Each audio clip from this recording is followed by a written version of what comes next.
Bupati Kepulauan Meranti Muhammad Adil ditetapkan KPK sebagai tersangka. Mega kembali menahan dua tersangka kasus dugaan korupsi penyaluran bantuan sosial atau bansos beras untuk penerima manfaat dan program keluarga harapan Kementerian Sosial.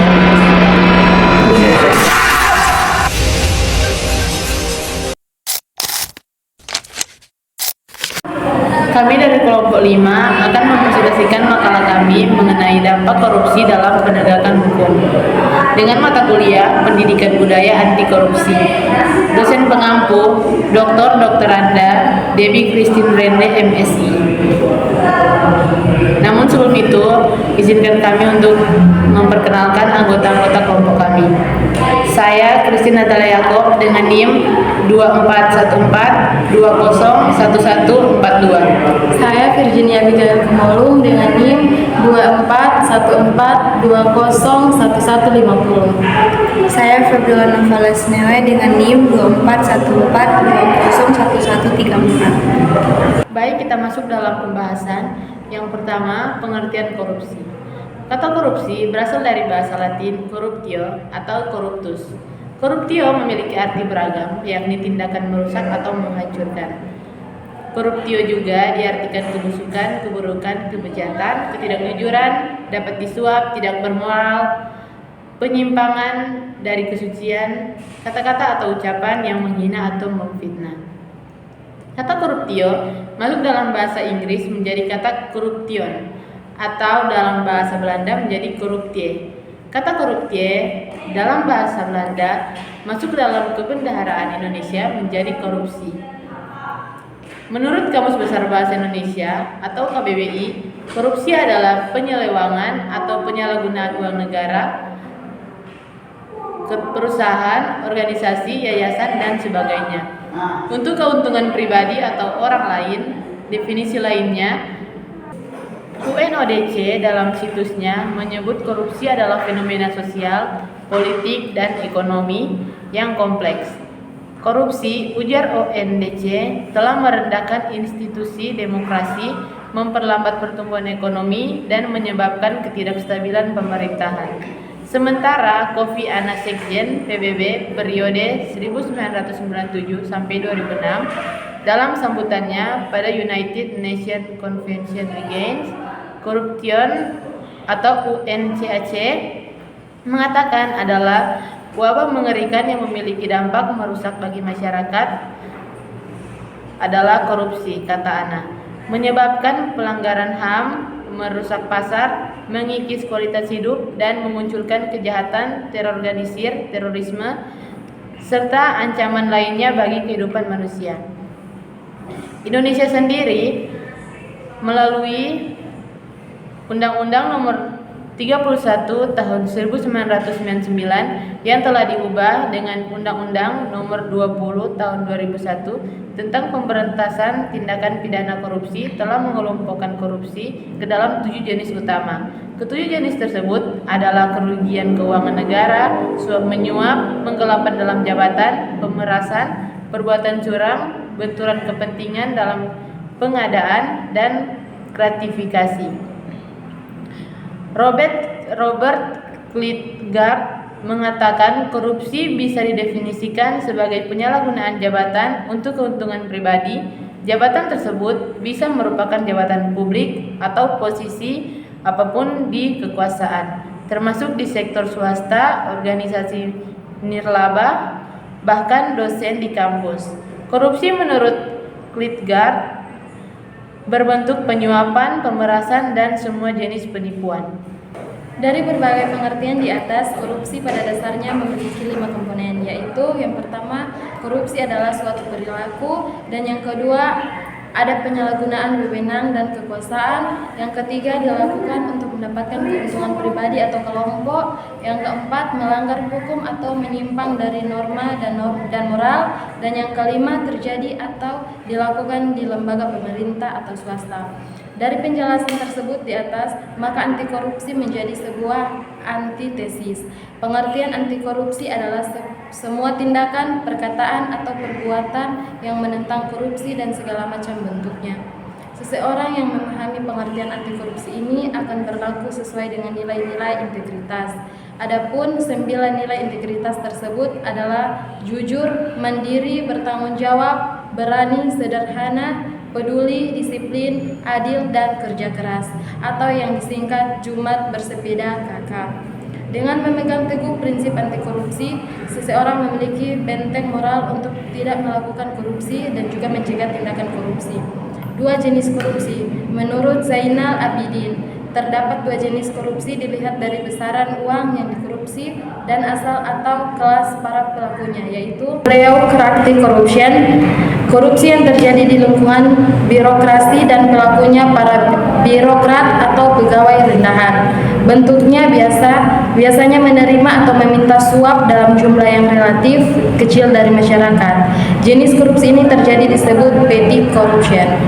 Political corruption, pelakunya adalah politisi di parlemen, pejabat tinggi di pemerintahan, serta penegak hukum di dalam atau di luar pengadilan.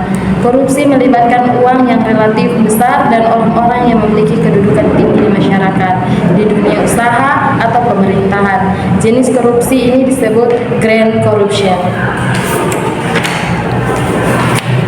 Kita masuk dalam bagaimana problematika penegakan hukum tindak pidana korupsi. Penegakan hukum tindak pidana korupsi di Indonesia menghadapi berbagai tantangan, diantaranya lemahnya etik dan moral penegak hukum. Yang kedua, aparat penegak hukum terlibat dalam praktik korupsi. Dan yang ketiga, aparat penegak hukum tidak memiliki kapasitas dan keterampilan yang memadai, sulitnya mengembalikan aset yang telah dikorupsi karena telah melampaui batas negara. Untuk mengatasi tantangan tersebut, dibutuhkan upaya yang lebih keras dan komprehensif dari semua pihak, termasuk pemerintah, penegak hukum, masyarakat sipil, media massa. Beberapa hal yang dapat dilakukan mencegah korupsi sejak dini adalah: yang pertama, pendidikan etika dan nilai-nilai integritas, dan yang kedua, peran keluarga di lingkungan sosial, dan yang ketiga, pengenalan keterbukaan dan akuntabilitas, memberikan teladan, dan yang keempat, memberikan teladan, yang kelima, penguatan hukum dan sistem pengawasan, yang keenam, peningkatan kesadaran sosial, dan yang ketujuh, penguatan keterlibatan masyarakat. Berikut apa saja dampak korupsi terhadap penegakan hukum. Korupsi dampaknya terhadap ekonomi, pemerintahan, dan hukum. Korupsi merujuk pada segala tindakan yang terkait dengan pelanggaran hukum yang diatur dalam Undang-Undang Nomor 31 Tahun 1999 tentang Pemberantasan Tindak Pidana Korupsi dan Undang-Undang Nomor 20 Tahun 2001 tentang perubahan atas Undang-Undang Nomor 31 Tahun 1999 tentang Pemberantasan Tindak Pidana Korupsi serta Peraturan Mahkamah Agung Nomor 1 Tahun 2020. Korupsi melibatkan pejabat publik, termasuk politisi dan pegawai negeri sipil, serta pihak lain yang terlibat dalam tindakan tersebut yang secara tidak sah dan melanggar hukum, menyalahgunakan kepercayaan publik dan masyarakat yang diberikan kepada mereka untuk memperoleh keuntungan pribadi. Dalam bahasa Latin, korupsi diartikan sebagai corruptio, yang bermakna busuk, haram, menggoyahkan, memutar balik, menyogok, mencuri, atau maling. Dalam korupsi, dampak korupsi di bidang ekonomi, pemerintahan, dan hukum. Berikut penjelasan dampak korupsi terhadap bidang ekonomi, pemerintahan, hukum, dan politik. Dampak korupsi di bidang ekonomi. Korupsi dapat memiliki dampak yang merusak di bidang ekonomi. Beberapa dampak yang mungkin terjadi antara lain: yang pertama, pengalihan dana publik.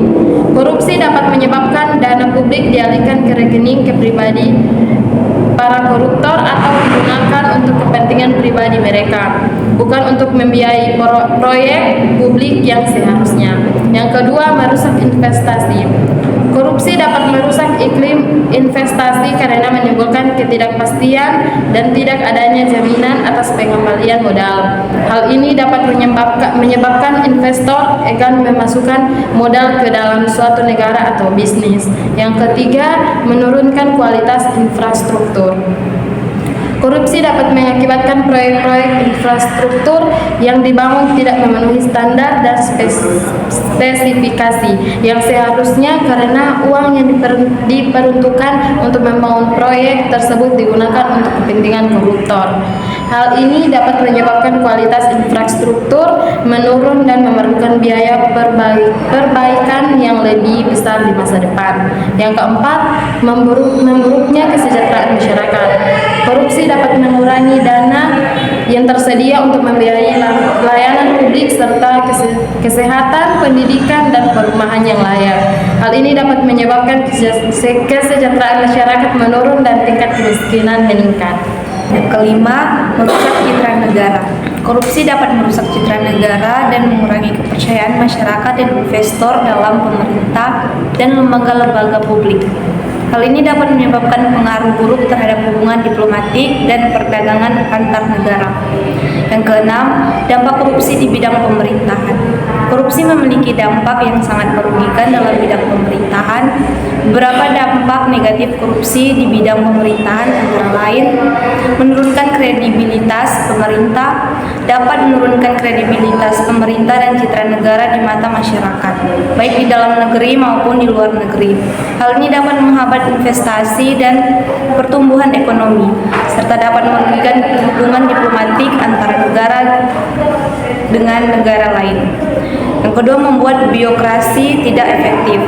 Dapat membuat birokrasi menjadi tidak efektif karena keputusan-keputusan yang diambil tidak lagi didasarkan pada kriteria objektif dan kepentingan publik, melainkan didasarkan pada kepentingan individu atau kelompok tertentu.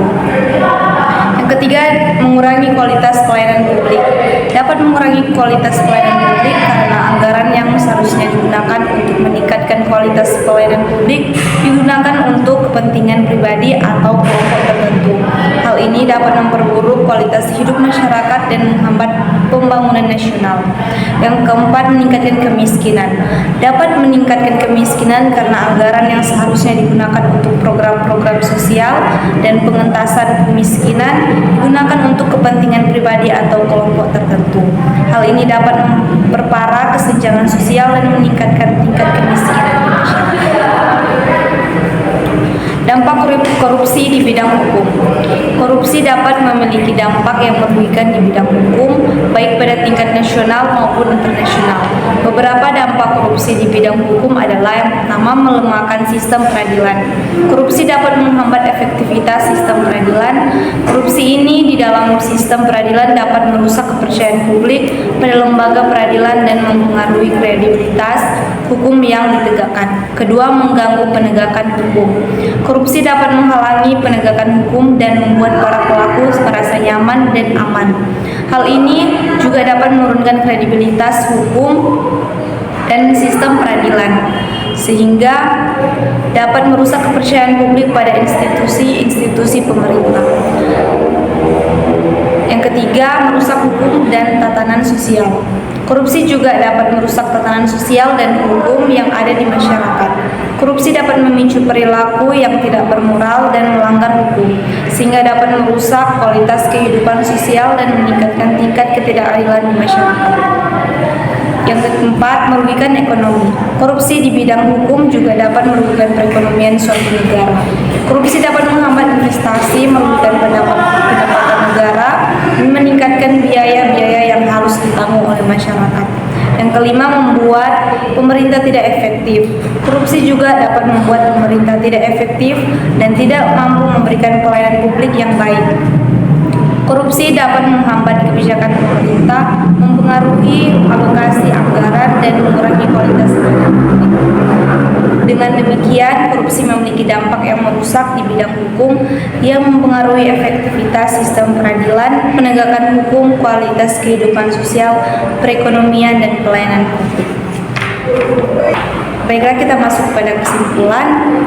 Semua bentuk korupsi terdiri dari dua aspek, yaitu yang pertama, pengkhianatan terhadap kepercayaan atau amanat yang diberikan. Yang kedua, penyalahgunaan wewenang. Pengambilan keuntungan material. Ciri-ciri tersebut dapat ditemukan dalam bentuk-bentuk korupsi yang mencakup penggelapan dan nepotisme. Kesemua jenis ini, apapun alasannya dan motivasinya, merupakan bentuk pelanggaran terhadap norma-norma tanggung jawab dan menyebabkan kerugian bagi badan-badan negara dan publik.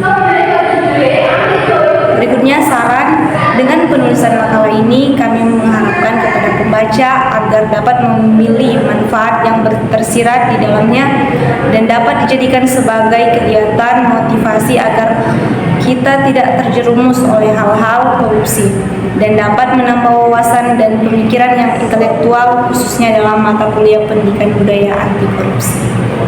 Demikianlah presentasi dari kelompok kami mengenai dampak korupsi dalam penegakan hukum. Dan untuk teman-teman semua, mari bergabung bersama kami menjadi mahasiswa Universitas Pembangunan Indonesia Manado. Sampai jumpa.